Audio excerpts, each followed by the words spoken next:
Wow. Your brother from the gutter, the slick one, is back behind the woody open bar. Never a cover, never a minimum. And I'm coming to you on January 21st. The Bills, of course, went down in flames the other day. We all know what happened. And since then, they have fired head coach Sean McDermott. 8 years or 9 years here in Buffalo as coach of the Bills. Changed the culture, turned the program around, got us to the playoffs 8 years in a row. I think his record is 8-8 in the playoffs. Over 100 career victories, the second best record since Marv Levy of any coach in Buffalo Bills history. And he gets the boot.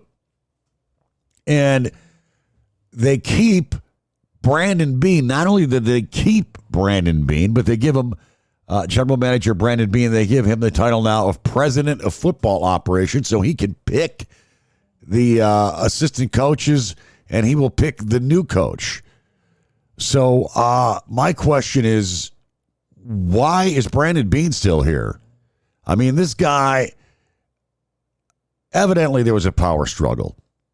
At some point, this became a power struggle between McDermott and Beane. And Beane has the owner's ear, and that's what happens in football. I heard a coach say this one time. The owner will say, hey, what's going on? How come we're not winning? I'm paying these guys all this money. And the general manager's like, yeah, and I'm getting them all these great players. It must be the coach's fault. Well, not always true. In this case, I blame Brandon Beane for the Bills' failure. And the reason why is because we've got a Rolls-Royce as a quarterback, a Rolls-Royce quarterback with Volkswagen fucking hubcaps. The guy is, his two starting wide receivers are a couple of guys that were on the couch a few weeks ago that we called up to come in and play for us. Because Brandon Beane, in his infinite wisdom, genius that he is, went out and signed Josh Palmer from the Chargers. That was the big offseason wide receiver signing, boy. Josh Palmer. What did he do? He did jack shit. 22 catches for 300 yards and no touchdowns. Curtis Samuel, the guy they signed a multi-million-dollar contract a couple of years ago, has done squat, injured all the time. Keon Coleman, who Brandon Beane invested in a second-round pick to get, has done nothing. He's been a bust in his second year. But yet, this is on Coach McDermott. The fact that Josh Allen has no fucking weapons and he has to win every game by himself. For comparison, let's look at another great Bills quarterback, Jim Kelly. Jim Kelly was throwing to two Hall of Fame wide receivers and Don Beebe. Andre Reed, James Lofton, Don Beebe, and a Hall of Fame running back who didn't just run it. Thurman Thomas could catch it, and he could block. All right, unlike James Cook, who can run. That's about it. But to put it all on McDermott, also the fact that I think this is one of the best years McDermott's had as far as coaching goes. The fact that we've won 12 games, the fact that we lost a good deal of starters on defense. I mean, let's take a look at the defensive starters. We lost Maxwell, the first-round pick. Lost him to injury. We had to bring back Tre'Davious White. We lost Taylor Rapp. We had to bring back Jordan Poyer to play that position. And then he got hurt. And, I mean, on the defensive line, you look at Oliver. Okay, he missed most of the season. And then Brandon Beane's first big free agent signings for the defensive line, both of them are suspended for the first 6 games of the fucking season. Hoyt and Larry Ogunjobi. Hoyt comes back, plays 1 game, is great, fantastic, and then he blows out his Achilles tendon. So It's just one thing after another with these injuries on defense, and they still played tough. They showed up every week. Yeah, they got gashed for some big runs. They also made picks, and they made plays, and they gave us a chance to win a lot of these games. So I think that what I think is that Terry Pegula is foolish. I think anybody believes that this was a great team with a lot of talent has got their head up their asshole. I mean, the defense with all the injuries, and even Jackson, the kid they drafted in the third round, the pass rusher, he was injured, blown out for the season. So they're full of shit. They're full of shit. If anybody that thinks this is a Super Bowl caliber team, it's amazing that we won 12 games. I think McDermott should have been up for coach of the fucking year. And for them to put this all on McDermott, and now who are you going to get to come in here as a head coach, right? That is going to want somebody dictating them what coaches they're going to hire and what players they're going to pick, and they're not going to have any say in it. You're not going to get any great coach. Bill Belichick isn't going to come in here. Somebody like John Harbaugh would not come in here, even though he's already signed up with the Giants. They're going to want total control. And so what you're going to get, I'll tell you what you're getting right now. You're either going to get one of two things. You're going to get a first-time head coach, somebody that's a coordinator now, like Joe Brady, or you're going to get a desperado. What I mean by that is a head coach, a former head coach that nobody's ringing his door down, right? Like McCarthy, for instance. Okay, he's been blown out a couple of times. So yeah, somebody like that might say, "Yeah, sure, go ahead. You give me the players, I'll just coach them." But you're not going to get any serious candidate is going to want to have a say. And now, you know what? It's all on you, Beaner. Beaner the wiener. It's all on Beaner. Because if they don't fucking win, it's on you. And I'll tell you what, I'd rather be in the playoffs 8 years in a row than be sucking hind teat and not be in the playoffs for 17 years or whatever the fuck it was. So, I mean, we're knocking at the door every year. What is stopping us from getting there? Is it the coaching? No, it's the fucking talent. It's the talent. Give Josh Allen some talent. Put some people around him. I mean, it's a one-man fucking show. And now you can see why Allen was so upset after the game, because he probably knew that this was it. That if they didn't win, as a matter of fact, it's been reported that there was a discussion about 5 weeks ago between Bean. I think Vic Carucci reported this on his WGRZ. I read Carucci. He's solid. But there was a meeting between Bean, Terry Pegula, and McDermott about 5 weeks ago as to what the team needed, and I think that there was a disagreement. And they pretty much said it's the coaching. Coaching needs to be better. So, listen, we could get a guy and then not up in the playoffs again. We at least we're in the, you know what I mean? I mean, any fool could see, just fill in a couple of these blanks and stay healthy, and we can win the Super Bowl. We got the best quarterback in the damn league. Let's get this guy some fucking wide receivers. Get him some help. Get him some help. And let's stay healthy on defense. I don't know who the fuck your trainer is, but maybe you should get a different trainer if everybody's fucking turning up injured. I mean, even Gabe Davis, who was sitting on his couch, we brought him in. He was starting to help us. He fucking goes out with it. He blows out the same fucking knee that he was just coming back from. I mean, it's just bad luck.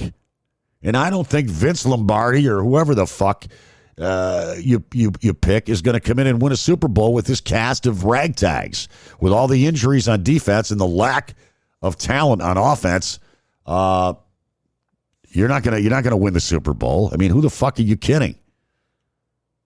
So watch Bean go out now and get a killer wide receiver.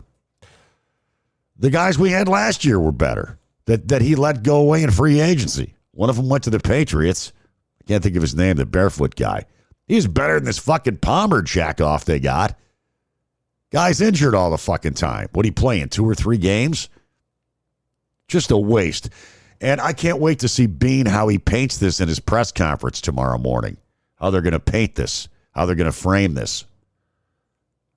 I certainly hope somebody's got the balls to ask Bean or to ask Terry Pagula, why is Bean still here? Or Bean, is he going to take any responsibility for the personnel decisions, the shit personnel decisions he's made that are hindering Josh Allen from winning us the Super Bowl? Of course not. They're going to glide right over it and say we got to move on in a different direction and, whatever. Whatever. I'm just pissed off. I'll tell you another thing. People like McDermott. There was a poll, 95, I think Channel 2 did a poll.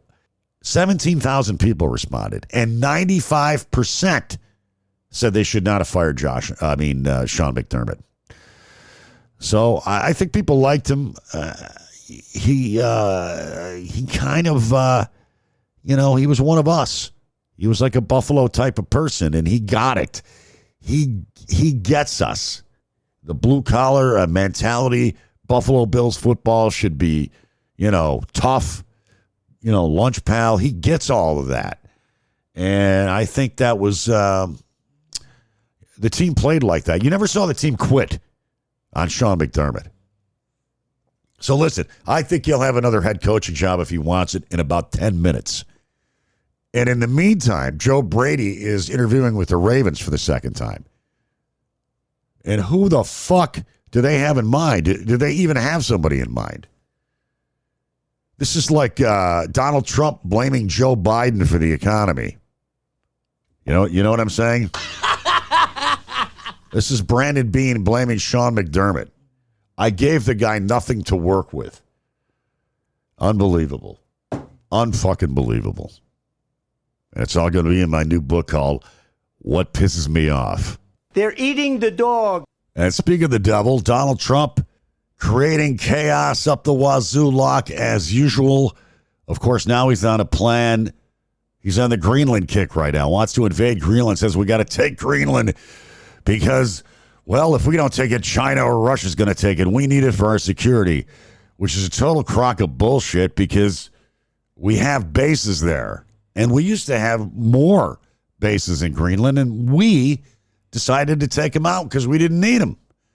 So it's just a bunch of horse shit. And Greenland has said, hey, listen, you guys want to put more bases in? No problems. You want to lease some land to do some mining or whatever? No problem. You got it. So there really is no reason to invade Greenland. It's just Trump being the megalomaniac, lunatic that he is, out of his fucking mind. He's the mad king, and he's got to have Greenland. And I'm sure a little bit of this has to do with wagging the dog, because to date, less than 1% of the Epstein files has been released by the Trump administration. He's done if those Epstein files get released. And a lot of this bullshit, I think, it's got to have something to do with that. I'm not saying it's the lone thing. I mean, maybe he really does want to collect real estate for the United States, but he's alienating our fucking allies. These allies are important. 30 some nations in NATO. We're pissing off the whole world. NATO's actually got to defend Greenland if we attack it. And we're part of NATO. That's our job. We're supposed to be protecting it. That's how fucked up it is. He's making us the pariah nation. I mean, the reason the United States is strong is because we've got allies. An attack on one is an attack on all.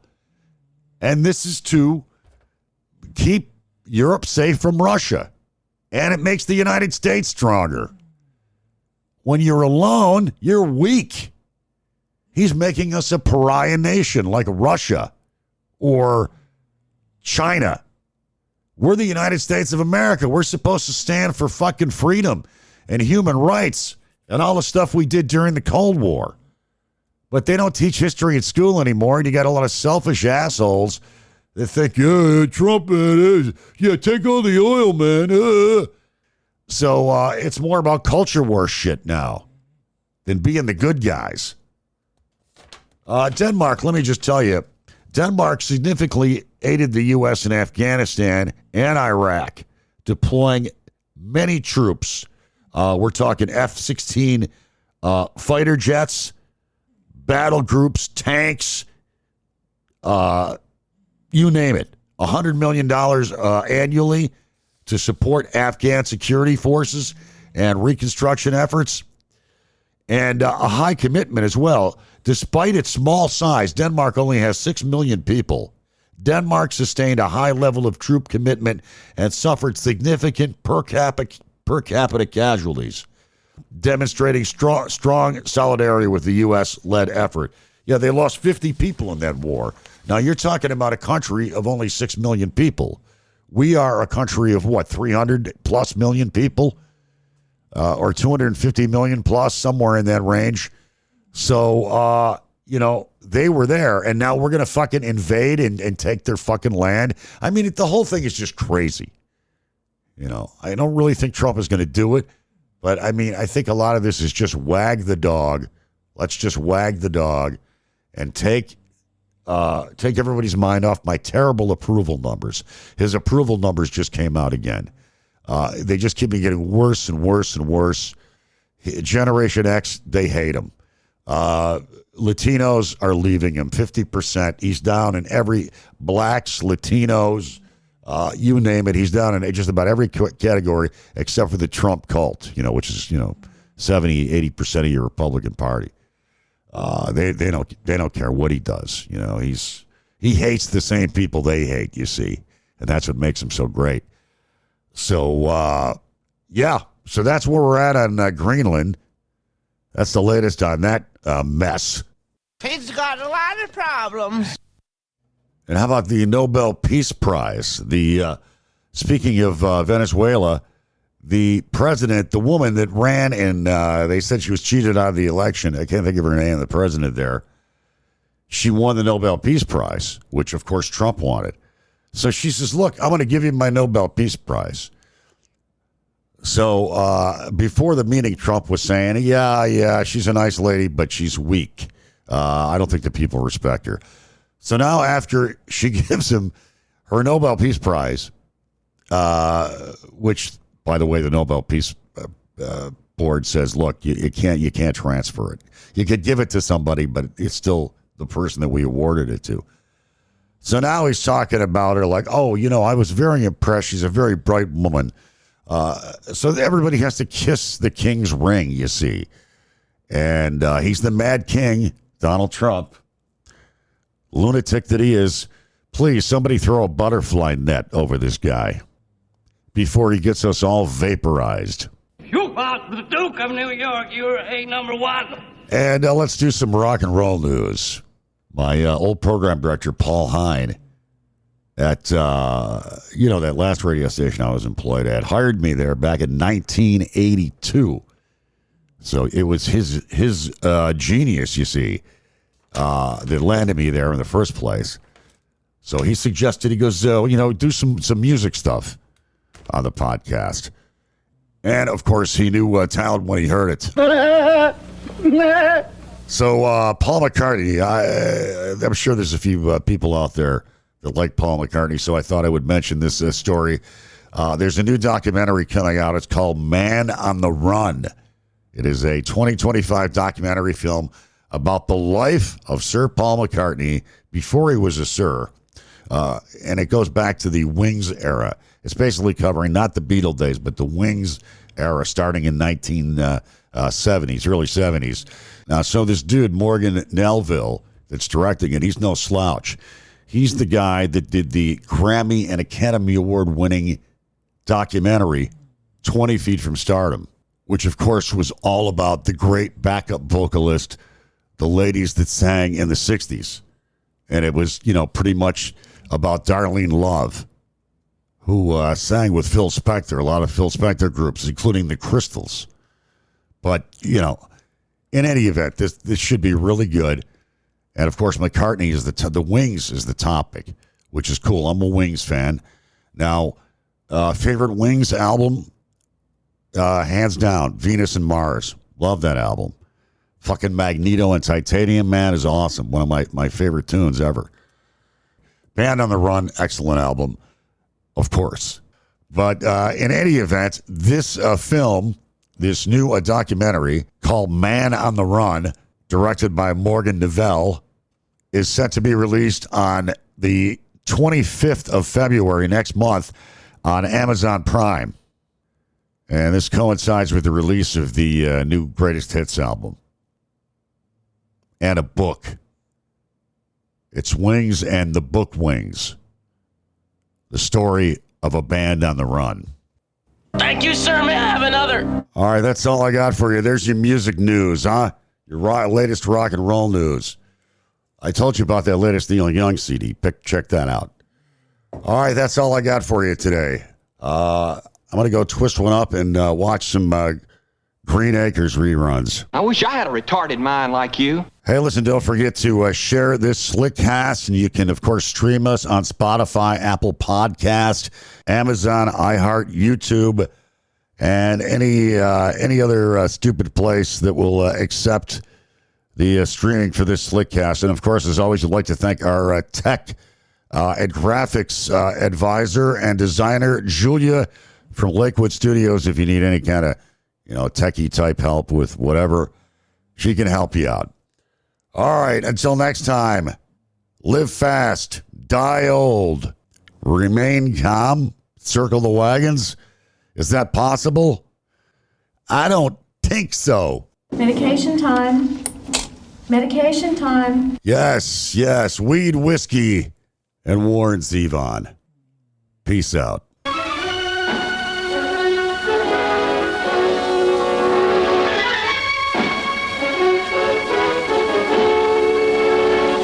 Hail to the king, baby.